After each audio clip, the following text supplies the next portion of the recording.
defend my championship title. So I'm talking to everybody. I'm talking to anybody. She's got a number one contender, David.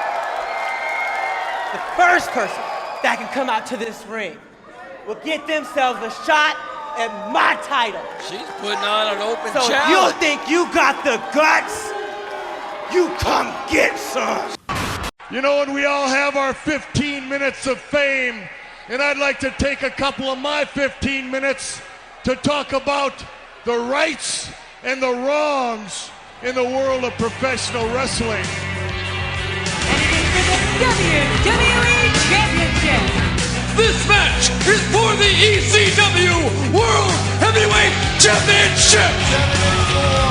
The World Heavyweight Championship. The match and new NWA Heavyweight Champion.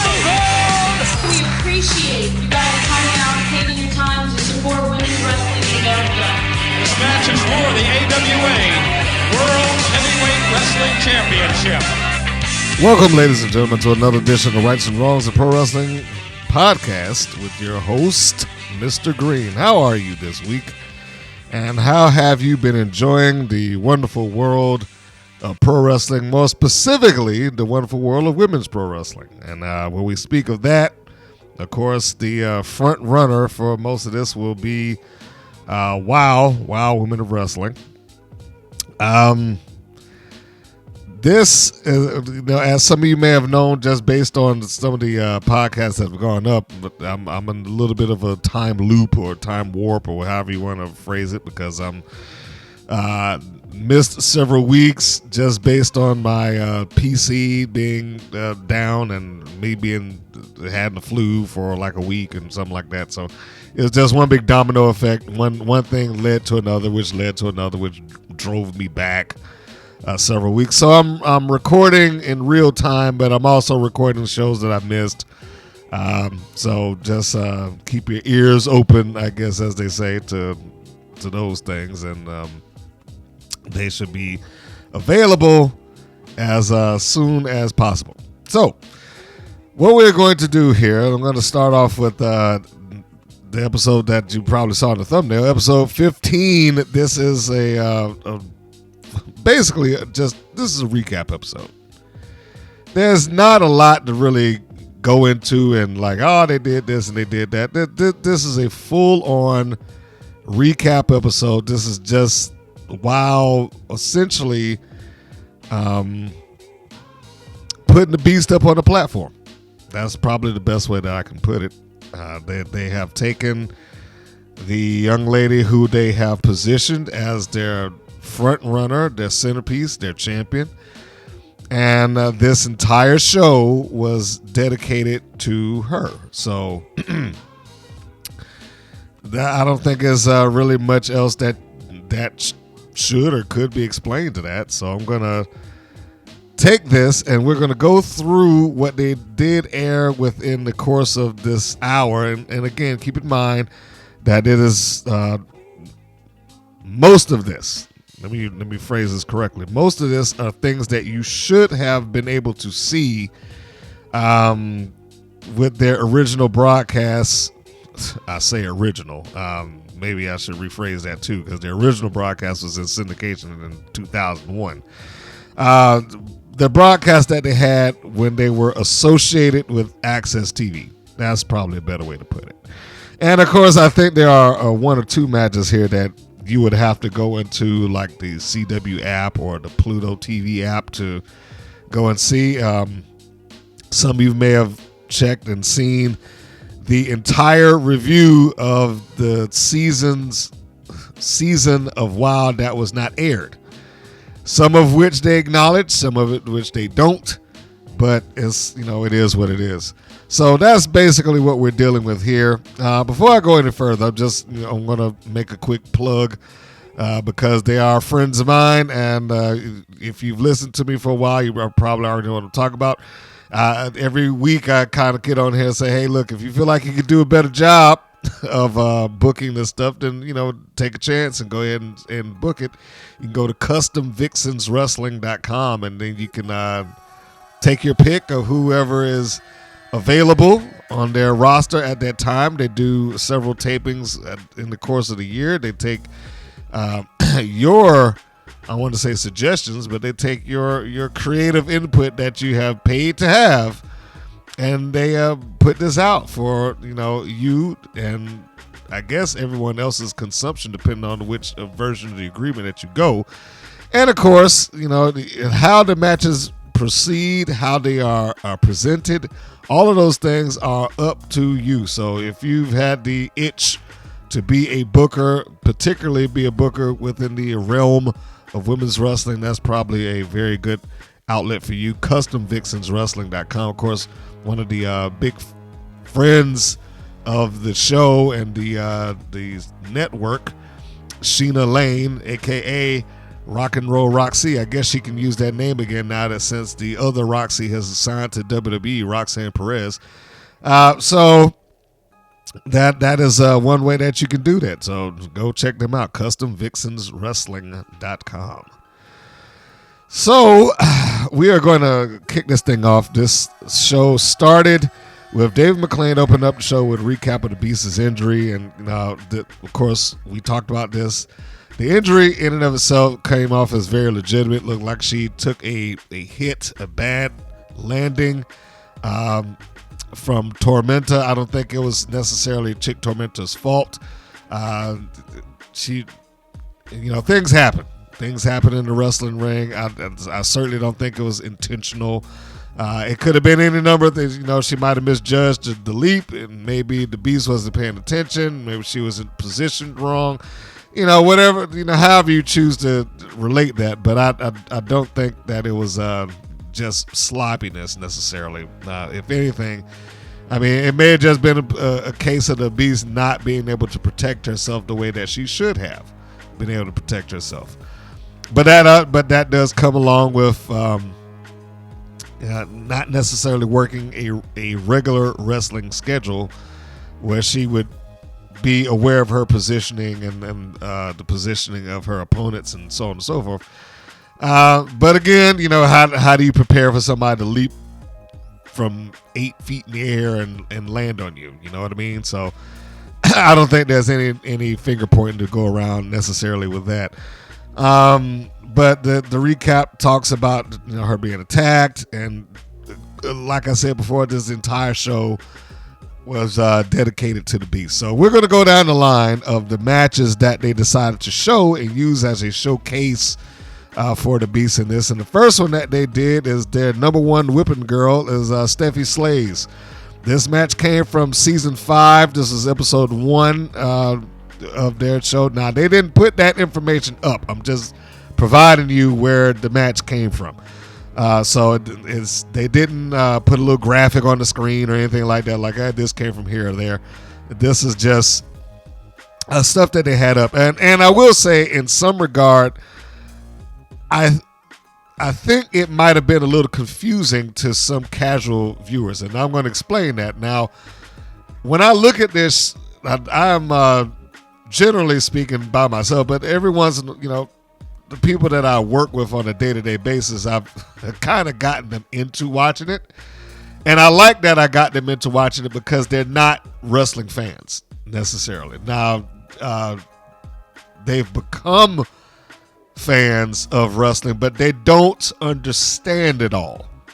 Okay, so they're not like me or you, listen to this. They're not seeking out podcasts, and they're not going into websites and stuff like that. They're not into all the stuff that's going on behind. So what they see on TV is what they get, and that's what they understand, and they don't really venture much beyond that.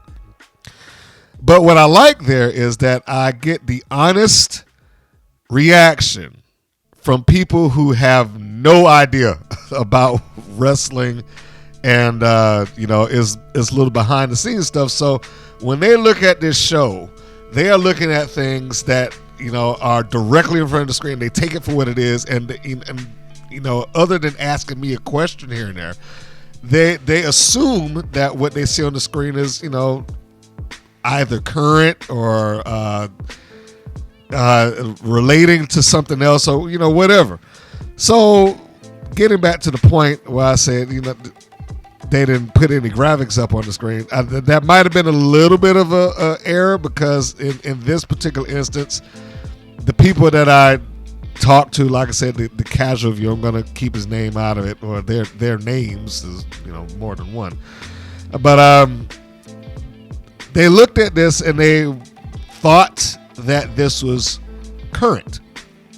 They, even though Dave McClain at the beginning, said, "Now I want to give WoW credit where it's due." They pretty much told you that this is a recap show, and that is dedicated to beasts and stuff like that.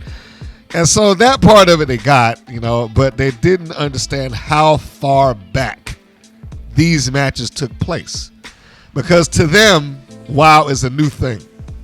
They work at a TV station. Let me just go ahead and say that now. So they saw a bunch of WoW promos from across the country. They saw WoW when it, the press releases, and they saw when it started airing. So for all intents and purposes, I'm going to say about 80% of the shows that have aired so far, they've seen. But they did not have the ability to look at that and say, "Hey, when did this take? This looks old," or something like that, because the footage is relatively speaking pretty new. It took place about 3 years ago. But again, they had no concept that this was stuff that took place 3 years ago. So it threw them for a loop. It's like, where is this coming from? I don't remember seeing this. Is this new? And, it was kind of like that whole thing.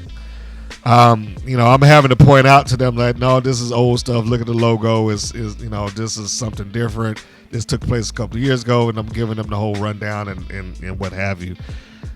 So all of that to say is that even though WoW I thought they did a great job, and really, since the turn of the production, I thought they've done much better. That first production team, I don't know who was doing it. I didn't particularly care for it. Maybe they just got a different vision. I don't know, but it's far better now. So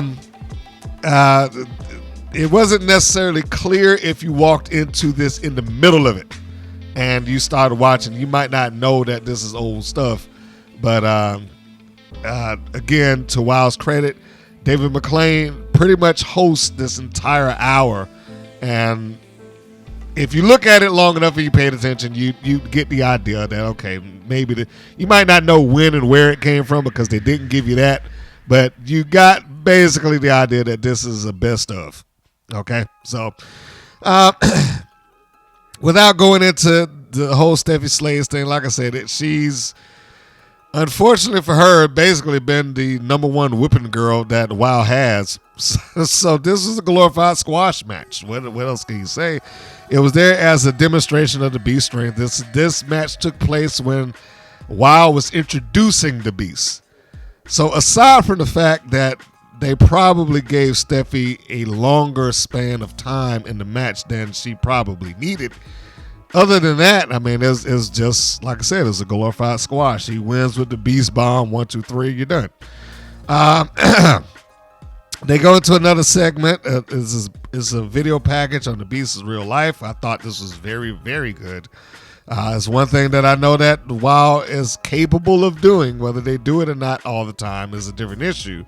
But they are capable of making good video packages. And this was a good video package. It gave you insight as to who the Beast is, even though they really didn't go into her real name. I can't remember. I think it's Tawana. Let me not start saying stuff right now because I can't remember her actual name. If it hits me later on, I'll bring it up. But outside of them using her real life name, they got into her personal background. They talked about her being a mom, which, that's clearly information that they have not related much, if at all, preceding this. They talked about her being in bodybuilding, which I don't think that's any big secret. You could just kind of look at her and tell that she was into bodybuilding.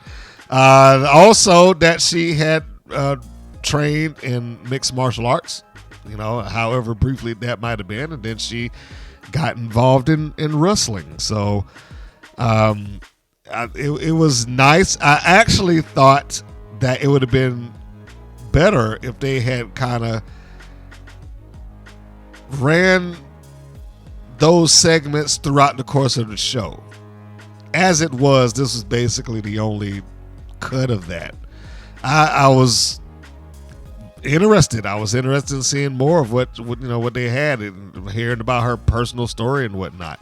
It's one of the things that, again, when I talk to my casuals, it's one of the things that they look at and like, oh man, that's kind of interesting that they have these talks and sit down interviews with some people. Although, much like what I said, they don't particularly care for them giving these sit-down interviews and then watching the person go out there and immediately lose. But that's a whole different issue. So yeah, they did a good job on that and doing the background. I do not know this to be a fact, but I believe this looks like footage that they had for sitting around for several years. Really, it looks old, but again, I can't verify that. I haven't asked anybody, and I don't have anybody that I could ask, like, hey, when did you sit down and do this? But if I were a guessing man, I would say that interview was probably one of the first ones that she did. Probably, took place 3-4 years ago. And I only say that just because of how she presented some of her answers. Like, I don't care if people cheer or boo me. It came off a little heelish at times, whereas today's presentation, she's more or less a clear-cut baby face. I mean, I don't think she has the real anti-hero vibe going on anymore. So, like I said, take that with a grain of salt. This I cannot prove. I do not know if that actually took place 3-4 years ago, but, I'm just making a guess. Next segment is honestly a segment that I could have done without. I thought they picked, out of all the matches that they had on here, I thought this one was one that they could have chose differently, because the Nikki Krampus thing is just ridiculous. So anyway, this match takes place in season 6, episode 6, and the opponent here is who I just said. This is Nikki Krampus. This is another wrestler or personality who came and went, and if she's still there, I hope that they drop this, because she reminds me of Chainsaw, but I don't know if that's actually her. I can't tell. And the Nikki Krampus thing is just stupid. Yeah, I try to refrain from crapping on somebody's creative, but it just is no good. This is not good. The character persona is not good. It's ridiculous, is what it is. This match was the blind leading the blind. Neither one of them were experienced when they shot this. Now, it came off far better than it probably had any right to. But yeah, this match was the blind leading the blind, and it was labeled a power versus power match. I absolutely would have picked a different match for this. It wouldn't have taken me 2 seconds to like, nope, we're not doing that one. Because just based on it being Nikki Krampus, I would have picked somebody else. Like, no, we're not doing that. Let's get somebody else. If anything, there's a match that exists out there with the Beast and Jungle Girl. I would have taken that. I mean, even if now I understand when you're doing the best stuff, you don't necessarily want to have a match where the person being featured loses. But even if I had, I think they probably have about 6 matches in the course of this episode, which tells you that most of them are super short. But regardless of whether that was the case, if the match had some sort of oomph behind it, if it was good, just a good back and forth, I wouldn't mind having one match on there that she lost, provided that, the segments in between kind of illustrate the point of look how good she was, even as a rookie or, whatever the case may be. But yeah, if just off the top of my head, if I were going to pick a different match, I absolutely would have just taken, the match with Jungle Girl. I know that there are other matches, there are better matches, and I know, let's just go ahead and say it, one of those persons that she was in the match with, they don't want to highlight anymore. Tessa Blanchard is probably the best matches that the Beast had, period. But I don't think at this stage that they want to be associated with Tessa anymore, and they've gone out of their way to pretty much remove her from whatever it is that they had. She had been there already, and I know I'm going sidetracked. She had been there, her being Tessa Blanchard, at the first set of tapings from what I recall. So there's very likely matches that have taken place with Tessa Blanchard. Keep in mind also that the unaired season of WoW, Tessa won the championship. That's something that WoW doesn't acknowledge anymore. But the final episode of their unaired season, Tessa wins the championship from the Beast. And the last thing that you hear, because she cheated to do it, but the last thing that you hear is Dave McClain screaming on the microphone, "You're not yet the champion." So that probably was the only saving grace there, but they never acknowledged it. They never explained it. They never came back and said, okay, look, we had some controversy here, so we're going to open this thing up and let the championship be vacant. I'm just saying nothing that they did in returning to WoW even came close to acknowledging that the championship was somehow in not jeopardy, but in controversy. They just pretty much came back and the Beast was the champion. No questions asked. They just left it at that. So, again, I understand it's the best matches that she's had, but it's matches that they don't want to touch. It's not in the same realm as the Benoit tragedy. So I certainly don't want to place it in the same category as that, but the end result is somewhat the same in that when, we don't want to, I was going to say it's not too soon. It's been years now, but I know it's still sensitive material to some people.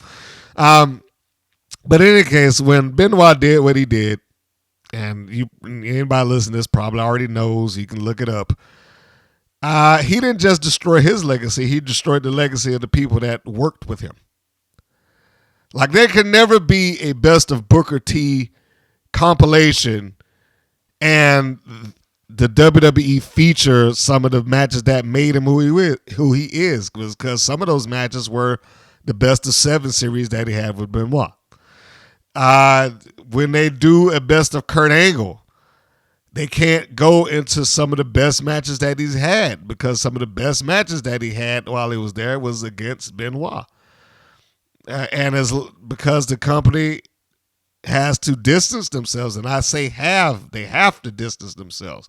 It's not their choice. It's a public company, and they do not need to highlight or illustrate somebody who did, the heinous acts that he did. But in any case, when you have things like that and you're working in an environment like pro wrestling, it takes your opponent or partner down with you. And this is what the case is with Tessa Blanchard. Her being difficult, shall we say, and the company no longer wanting to highlight that or highlight her means that, all right, now we have to put certain matches on the shelf.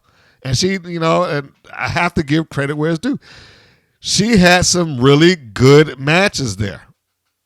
She had good matches against Serpentina, a.k.a. Thunder Rosa. She had good matches against Giselle Shaw, who was Reina Reyes at the time. Good matches against the Jungle Girl and the Beast. I'm hard-pressed to find any match that she took place in that was bad. And again, unfortunately, the best matches that the Beast ever had outside of Jungle Girl is the other one. But outside of that, Tessa Blanchard, which, obviously we are unlikely to see those matches again. But I would have picked something else besides Nikki Krampus. I know I went a long way around to say that, but I would have picked something else if I could have. The next match, The Beast versus Azteca. Speaking of Giselle Shaw, I hope I'm saying her name right. It's always like a tongue tied. This is before she changed her name within the company a while to Reina Reyes. This is her first persona, and another one of those reasons why I say I think the whole Candy Crush thing is a lawsuit waiting to happen, and probably have to change her name because it's not like they haven't done this before. They have somebody come in using the name that they probably got no business using, and they have to change it. Just like I just mentioned Thunder Rosa. Well, when Thunder Rosa was on Lucha Underground, she worked under the name Cobra Moon. And what did she do when she walked into the WoW? She started working as Cobra Moon until they changed the name to Serpentina. So she was basically the same persona in everything but the name. The look, the way she acted, all that stuff. It was absolutely the same. Just all right, we'll just change the name. So I don't know. Maybe somebody had some sense of like, let's not use something that was already used on somebody else's TV without their permission. Or somebody presented to them and say, hey, look, change this. Either way, it's probably in the cards in the future of Candy Crush. And I'm not a psychic, nor am I into voodoo like Siren, and I don't have any tarot cards to predict that future. This is just my personal take on it. So anyway, what was that? This is match 3. And one of the things that struck me in this is that in the commentary, Dave McClain specifically tried to place the Beast on the same level as wrestling legends. It's like, oh yeah, it's in the vein of Wendy Richter and Velvet McIntyre and Mae Young and Fabulous Moolah. Here's the Beast. And look, I'm not going to down talk her, and they certainly have to do whatever they need to do to put her into a nice category and certainly promote her, but she ain't there yet. She's not at that level yet, and I don't think that she's going to see that, quite honestly, unless she wrestles regularly and quite possibly someplace outside of WoW. I don't think she's ever going to see that, but that's neither here nor there. That's just my opinion. This was another one of those cases. It was probably the opponent that she needed at the time because Azteca did not do all that much. She just was in there to take the beating, and it was quick. It didn't really do much of anything. Just throw around a little bit, put her in the powerbomb, 1, 2, 3, we're done. So it works, and it made her look dominant, which is what it should do. The next match was Temptress. Sorry, it took me a second to get through my notes here. So Temptress, some people may remember her as Katrina Waters, or what I think that's actually her actual name. I should say Katie Lee Burchell. That's what she worked under in WWE. I think she was Winter in TNA. So this is the next match. Somebody else who's experienced getting in there with the Beast, and Temptress comes out with Dagger. My note was, again, is good having experienced in-ring talent to make the Beast look good and make her look dominant, and that's exactly what she was there for. Temptress got into the ring and made the Beast look dominant, even right down to her facial expressions. I thought that, she was really great doing that, like, the look on her face, like, what do I have to do to stop this woman, that type of thing. So you've got that, and she made her look dominant. Now this is a match that I thought that they made a good choice and including this because of how the match worked. Not only did you have Temptress put her over and make her look dominant and like I said, relate to the camera and to the audience how, I can't believe how strong this woman is, that type of thing. But when she lost, because, she was going to lose, this is the best of, she puts her down, the Beast puts down Temptress with a Beast Bomb. But then Dagger jumps into the ring. She runs in and she, for all intents and purposes, creates an impromptu match because the Beast just goes with it. Like, okay, you wanna go, let's go. Without saying that, that's basically what she does. And lo and behold, after match one, she pretty much dominates the second one too. And so out of that essentially impromptu match, you got 2 wins on the Beast in the same, 5-6 minutes. And again, makes her look dominant, makes her look good. Both beaten with a sit-out power bomb or a Beast Bomb, whatever you want to call it. That came from season 7, episode 5. And I need to point out that when I say season 5, season 6, season 7, I am talking about WoW in its overall run, because I know what they tend to do on occasion is that they'll reset the clock, so to speak. They will take what they're doing with whatever company, syndication, network, and when they deal with that, they're just like, okay, it's season 1. Like Access TV, when they came to them, they didn't acknowledge season-wise what they did on their website. They didn't acknowledge season-wise the unaired stuff that was shot in Vegas, and they didn't acknowledge, at least directly, the stuff from 2000. They talked about it here and there, but they didn't acknowledge in terms of season. So as far as Access TV was concerned, when they went there, it was like, okay, yeah, this is season 1. They just started the clock over, which is kind of what they're doing here. Like in their world, this is season 1. But for the sake of confusion, I will call this, as I've been calling it, as like, okay, season 1 is in 2000, so I'm just going to keep going from that point out. So anyway, getting back to it, this is season 7, episode 9. This is the Lioness, who some of you would now know as Nikita Lyons from WWE's NXT.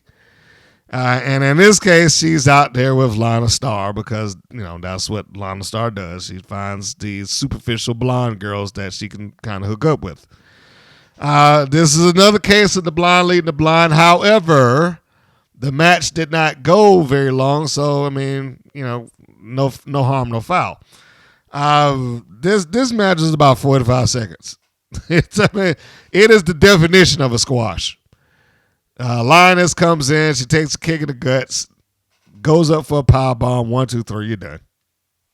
That's pretty much it. But I do not discount what she had in this match, because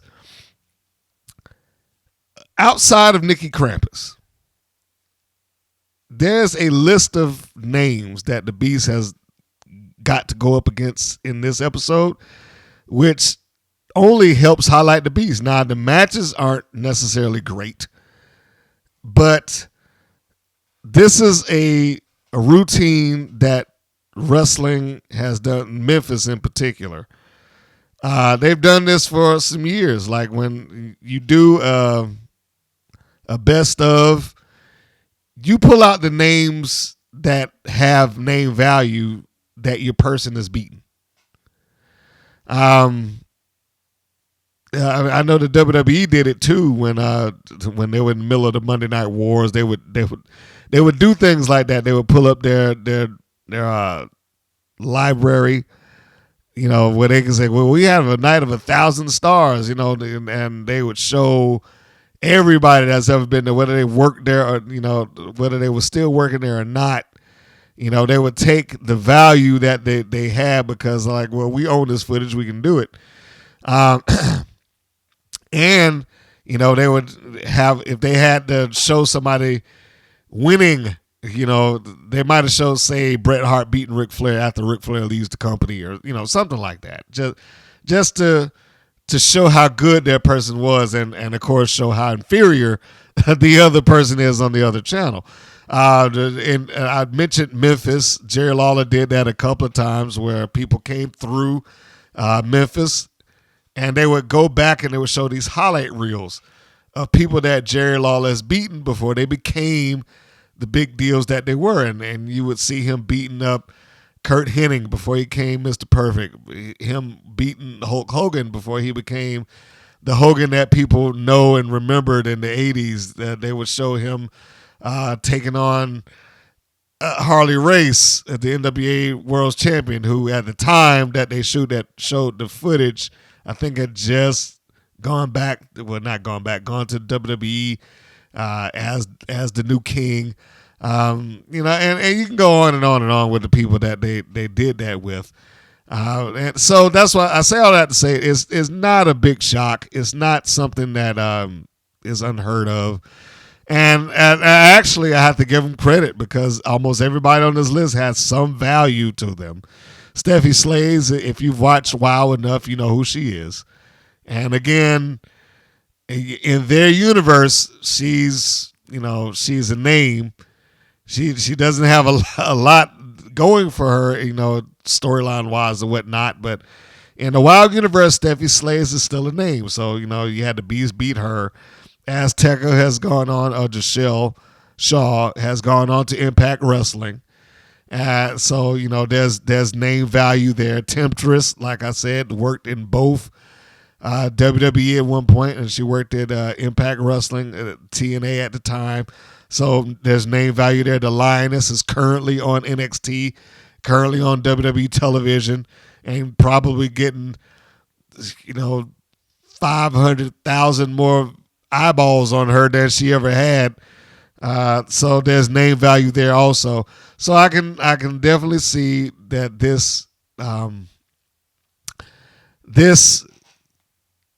don't want to say it was calculated, but it was good choices. We'll put it that way. It was good choices.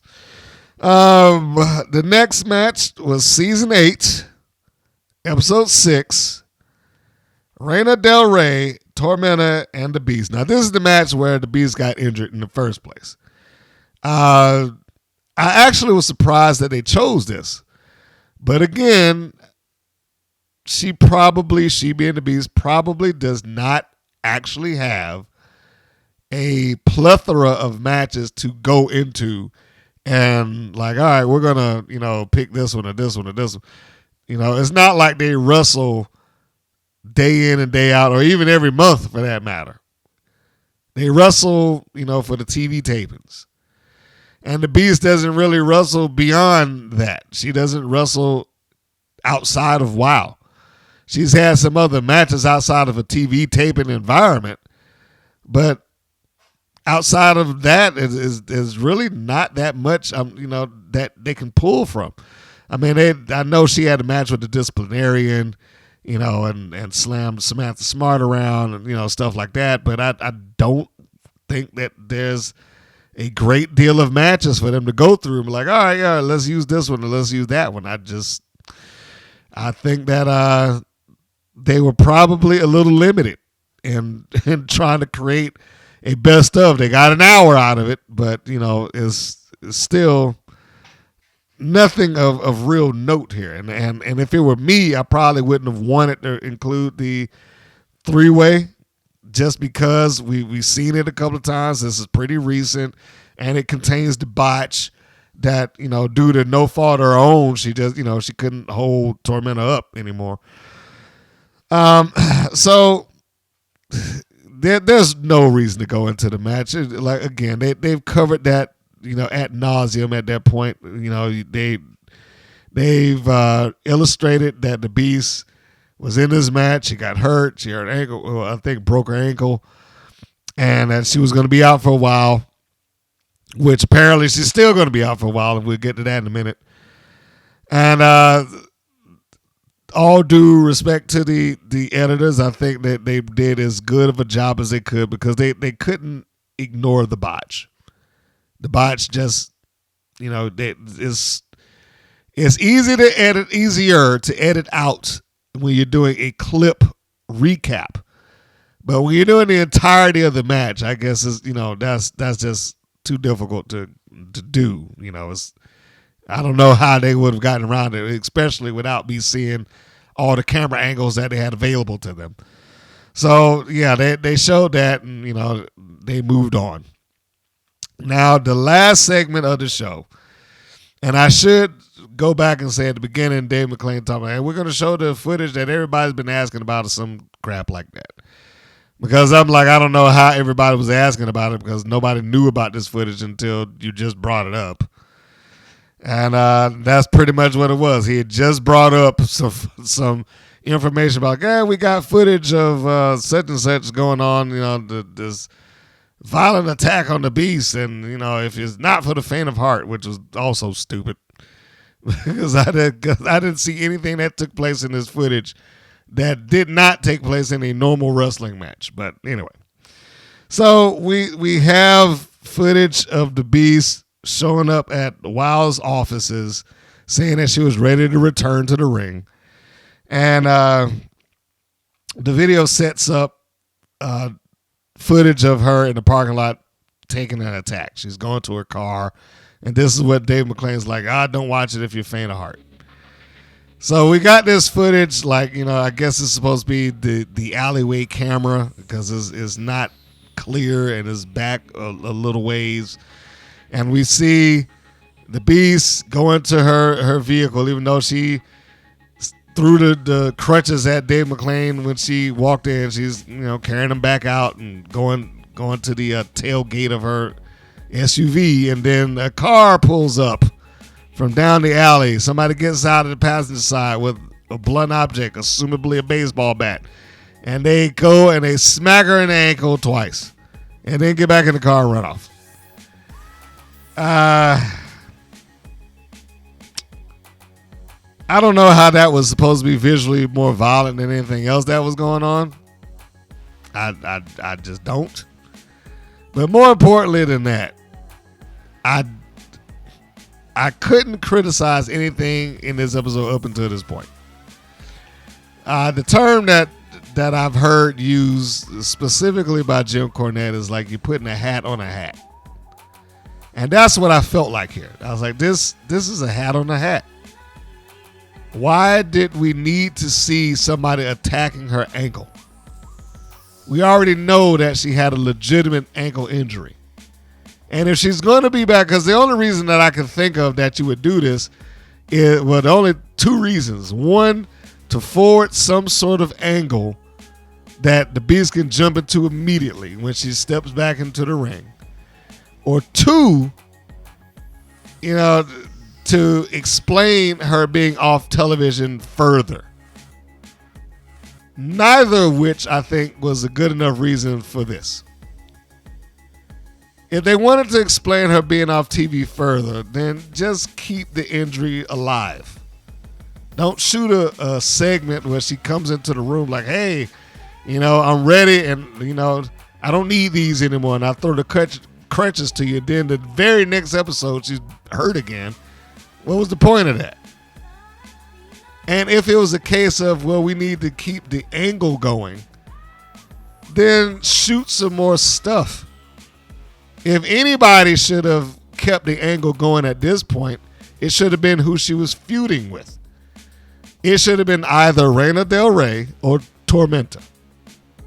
One of them should have taken credit for putting the Beast out and not made it come off like it was an accident. Like, hey, hey, I knew what I was doing when I came off that top rope, and then I put down the unstoppable Beast. They could have had Sophia Lopez on her cell phone record promos to push that narrative. My girl Tormenta. She did what she did best. She hurt and she damaged the Beast and she put her out we should be, she should get a championship match. The Beast is hurt. She ain't coming back. Just take the belt off of her and give it to us now. That's what should have happened. They should have, and it wouldn't have taken much to get through that. Like I said, have Sophia Lopez, who's representing Tormenta, put on the Lopez makeup, get dressed up, have her either come down to the office or just tape this on your phone. Just put your phone sideways, make sure that we can put this all on TV, and cut me a promo. Cut a promo, and give me 3 or 4 of them where we can air this, and we can cut in the B-roll of Tormenta coming down on her. We can cut in the B-roll of the Beast being hurt and being carted off, and that's it. And it would have worked. But to have her come back, say that I'm doing better, and then immediately get hit with a bat, only to put her right back out on the shelf when she showed up for a week. This just felt unnecessary, and it felt like the hat on the hat scenario. You already got one on. You don't need to put on another one. So there we go. That was the recap of episode 15, the best of episode. In fact, I think that's the first best of episode I've ever seen Wild do. And I've watched them for some years now, but I have never, ever, ever seen them do a best of episode. Probably because there wasn't enough best of stuff for them to get into, but that's, again, different story, different day. So, thank you for tuning in to this podcast and letting me walk you through what was going on in Wildland this particular week. Hopefully I'll be back and we can get some of this stuff. Again, I'm trying to crank them out. And if you are so kind to tune in and listen to my recap of these things, I thank you for that. I really appreciate it. And I appreciate those of you who have taken the time to either send emails or make a comment or ask a question, purchase a shirt off of our site. I was about to say Teespring, but I don't think they go by Teespring anymore. I think they just go by Spring, which is right there at the base of the YouTube channel. You can, any video that I have is pretty much up there. And just liking the videos and tuning in, all of those things help. All of those I appreciate, and thank you for absolutely, really, really, really appreciate it. So that said, this is Mr. Green saying that this is Mr. Green saying so long, and we will see you on the next go round. Take care, everybody. Thank you for listening to the WPN's Rights and Wrongs of Pro Wrestling. If you have questions or comments, please contact us via our Facebook or our YouTube channel at the Women's Pro Wrestling Network. If you're new to the WPN, feel free to subscribe to our channel and like our page. We appreciate your support. Thank you again for listening.